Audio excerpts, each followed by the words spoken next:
तुम्ही जर direct second इयरला ऍडमिशन घेणार असाल, तुमचा डिप्लोमा कंप्लीट झाला आहे आणि डिप्लोमाच्या बेसिसवरती तुम्हाला इंजिनिअरिंगच्या सेकंड इयरला जर ऍडमिशन हवं असेल, तुम्ही यावर्षीच्या ऍडमिशन प्रोसेस मधून जात असाल, तर हा व्हिडिओ तुमच्यासाठी आहे. हा व्हिडिओ त्या मुलांसाठी आहे ज्यांनी त्यांच्या ओरिजिनल डॉक्युमेंट्स ऐवजी जसं कास्ट व्हॅलिडिटी ऐवजी किंवा नॉन क्रिमिनल ऐवजी त्याची रिसिप्ट अपलोड केली होती. आपण जे डॉक्युमेंट्स पोर्टलवरती अपडेट करतो त्याच्यासाठी एक फेज दिलेला आहे रजिस्ट्रेशनचा, तो ऑलरेडी कंप्लीट झालाय. पण याच्यानंतरून डॉक्युमेंट्स आपण जर तुम्हाला मिळाले असेल, कसं काही मुलांना ओरिजिनल व्हॅलिडिटी डॉक्युमेंट हे त्यांचं आलेलं आहे, नॉन क्रिमिनल हे आलेलं आहे. अशा वेळी ही स्टुडंटची रिस्पॉन्सिबिलिटी आहे की त्यांनी पोर्टलवरती जाऊन हे सगळे चेंजेस करून घ्यायचे.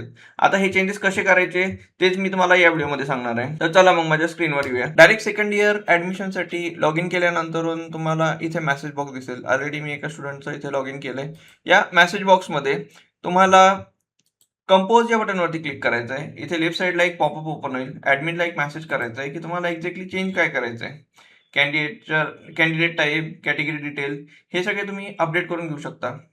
तुम्हाला जर डॉक्युमेंट्स अपलोड करायचे असेल, तुम्ही अदरवरती बटनवरती क्लिक करा. तुमचा जो मेसेज आहे त्यांना रिक्वेस्ट करा की माझ्याकडे आता ओरिजिनल डॉक्युमेंट्स हे मिळालेले आहे, please upload it on in my profile. अशा पद्धतीने तुम्ही मेसेज करू शकता आणि जी फाईल तुम्हाला मिळालेली आहे ती तुम्ही अपलोड करू शकता. त्या फाईलचे फॉर्मॅट पण त्यांनी दिले, JPG, PNG, GIF, PDF, docs हे सगळे फॉर्मॅट्स अलाउड आहे. फॉर्म सबमिट केल्यानंतर एक तिकीट जनरेट होईल. स्टुडंटच्या लॉगिन मधनं हा मेसेज ज्यावेळी आम्ही केला होता त्यानंतर सपोर्ट करणं आम्हाला असा रिप्लाय आला, hello sir ma'am, kindly continue with your admission process. We will verify uploaded documents and update the detail if required. Okay.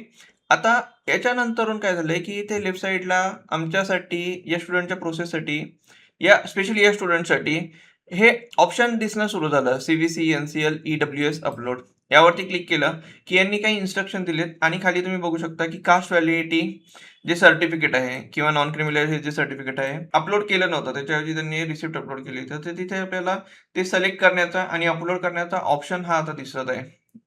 आता तिथे काय नोट्स दिले ते आपण बघूया. यामध्ये त्यांनी सांगितलंय की तुमचे जे डॉक्युमेंट्स आहे हे जेपीजी किंवा पीएनजी, पीडीएफ फॉर्मॅटमध्ये पाहिजे. त्याची फाईल साईज जी आहे ही मॅक्सिमम 1 MB किंवा त्याच्या खाली पाहिजे. त्यानंतर जे ब्लॅक कलरमध्ये असेल डबल टिक दिसेल, indicate document uploaded by candidates. And जे रेड कलरमध्ये दिसेल, indicate documents not uploaded by candidates. आता इथे रेड कलरमध्ये ते स्टेटसमध्ये तुम्ही बघू शकता हे क्रॉसमध्ये, कारण हे डॉक्युमेंट स्टुडंटने अपलोड नाही केलेले. तर आपण चला या स्टुडंटचे डॉक्युमेंट्स आपण अपलोड करूया. आमच्याकडे नॉन क्रिमिनल रिसिप्ट ही आली आहे, तर ती मी अपलोड करतोय. डॉक्युमेंट अपलोड केल्यानंतर इथे अपलोड जे बटन आहे यावरती क्लिक करायचं आहे. ते क्लिक झालं की ते डबल टिक दाखवेल, जसं त्याने the documents are uploaded by candidates. Okay. आणि हे जे डॉक्युमेंट्स तुम्हाला बघायचं असेल तर व्ह्यू बटनवर क्लिक करून तुम्ही डॉक्युमेंट्स बघू शकता. अशा पद्धतीने ज्या स्टुडंट्सचे पण डॉक्युमेंट्स अपलोड करायचे अजून बाकी आहे त्यांनी लवकरात लवकर करून घ्या.